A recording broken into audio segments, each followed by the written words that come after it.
I think the important thing about prototyping is just spend as little time as possible doing this kind of stuff, because you never know like what you're going to use or what you're going to keep, right? There's a trap you can fall into about like trying to worry about how good your prototype looks, because you know it's you're showing it to people, right? You want it to look good, but at the same time you also want to spend more time playing your game instead of, you know, building something.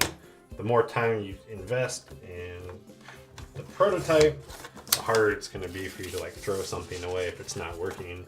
Like for Bad Detectives, I remember cutting out like 400 of these cards and then doing a playtest and realizing, wow, this game would be a lot better if the cards were squares.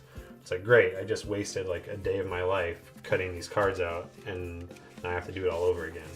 So I think there is a balance between having something that looks okay so people can understand what the game is, but also do it as quick as possible and don't get too bogged down in the details. This isn't the first idea I've tried prototyping since Bad Detectives. I've had a couple of ideas that I've gotten out on a table in front of other people, and they just haven't clicked yet. Or I haven't been able to find the fun in some of the prototypes I've developed. So I'm hoping this is an idea that'll take off, but we'll see. For me, one of the most frustrating parts of game design is letting go of ideas that just aren't working. You want to hold on to all of your ideas, and it's hard to scrap something you feel good about, but if players aren't finding it fun or if it's not working, you have to be ready to like cut that out and let that go. You have to expect the unexpected. There's all sorts of things that you think might be perfect, and then you put it in front of another person and it turns out that, oh, your game is really complicated, or it turns out your game might not be as fun as you thought it was. So the more people you get in front of, the better, and that's, I think, where the bulk of game design happens. The difference between a good game and a great game is really how much time you put into the playtesting, I think. This is a really exciting night, so welcome. So first, Katie and Jess have Heifer Heist. Yeah. Okay, give just the elevator pitch, the 30-second pitch about your games. In Heifer Heist, you are aliens who have crash landed on a foreign planet on your way to a Martian agricultural convention. You know how it goes. And you find yourself in a field of cows, which you can handily use to make your escape. But the farmer's not too happy about you borrowing his cattle. The goal of the game is to be the first to get 6 cows to your mothership and escape. Like that. I think the feeling that we're all addicted to is once you've made even the first prototype of a game and you watch people play the game, that's just a really awesome feeling of people playing it and going, oh, I really like this, or here's a couple things that you change, and be like, oh, that's such a good idea. And so from the development of people playing your game and more people playing your game and then giving you feedback, whether positive or even criticisms, I think that really hooked us into the game design industry. A lot of the times we try to listen to everyone. We don't let everyone know whether or not we're going to take their criticism, but we want to hear what everyone has to say. And then we take that feedback and look at it later. Yeah, we filter it and figure out what's the most important thing. If something has been said multiple times, we go, oh, this seems like an actual problem because multiple people are having this problem. Whereas if it's one person who's like, oh, these cows look like pigs.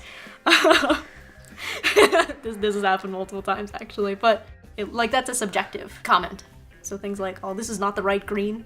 That's very subjective. A Holstein cow? Why not a Jersey cow? We had a cow expert. Did we really? When was this? The purple shirt guy. Purple shirt guy. Purple shirt guy. He gave me like a 15-minute long lecture about how we were using the wrong cow. The wrong kind of cows in our game. What a weird comment. A weird comment? I had my notebook out going, We've had stuff like that happen a lot, but then we get good feedback as well.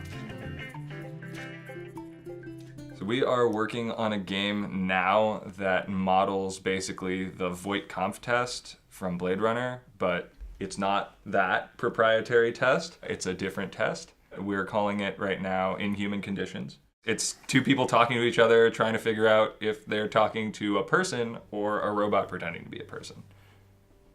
people will give like as much feedback as you let them give, they will give. I know for us it's really important to listen for what problems they're having, and it's less important what solutions they're proposing. Yeah, Sometimes I was gonna but... say that. It's the difference between the diagnosis and the prescription. People will give you a diagnosis, which is like, I had fun, I didn't have fun, I was confused at this part, whatever. And then people will immediately follow it up reflexively with a prescription. So therefore, you should take out dice. You know more about your game and what your game is trying to do than they do. So like early on, we got a suggestion a lot where it was not fun to play as humans, and humans could just like act totally normal. And the suggestion we got a ton was, well, robots have constraints. Why not give humans a different kind of constraint? And that is a garbage, terrible idea, because the game is supposed to be about, like, are you acting weird because you have a constraint, or are you acting weird because, like, being a person is weird? Being, like, a human is very strange all the time. And that would turn the game into, like, which kind of weird are you being, not are you being weird. But, like, that's okay. It's okay that people made those suggestions, but be very comfortable being like, great, thanks. I was just going to tell you a dumb story of when I started working on Secret Hitler, and I was, like, on the phone with my dad, and he was like, I was like, making a game, this is kind of how it works. And the first thing out of his mouth was, you got dice? And I was like, no. And he was like, people love dice, you should add dice to it. And it was just like, what are you talking about? No, they don't. And also, no. You just wanted to give advice. People just want to give advice and be hopeful. Once the game is done, we'll kickstart it, and we'll go from there. We'll cross those bridges when we get there. I don't know, people think of Kickstarter as like a funding of last resort, and I think that's the wrong way to think about Kickstarter. In addition to connecting directly with your audience and being able to sort of take advantage of like those long tail economics of finding an audience directly, you also get a lot of information about who's going to play your game and how many copies you need to print. Kickstarter does an incredible job of creating a community around games. Like, I don't want to turn this into like a commercial for Kickstarter, but like everyone I know at Kickstarter in the games department is like extremely committed to creating a platform where like you can make a good game and find the people who want to play your game.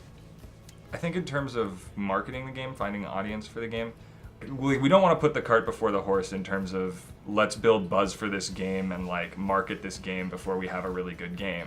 It really comes down to, are we making a good game, play that game with as many people as possible, then and do that over time as we're developing the game. The more people who play our good game, the more excited people are going to be about it when we put the game out.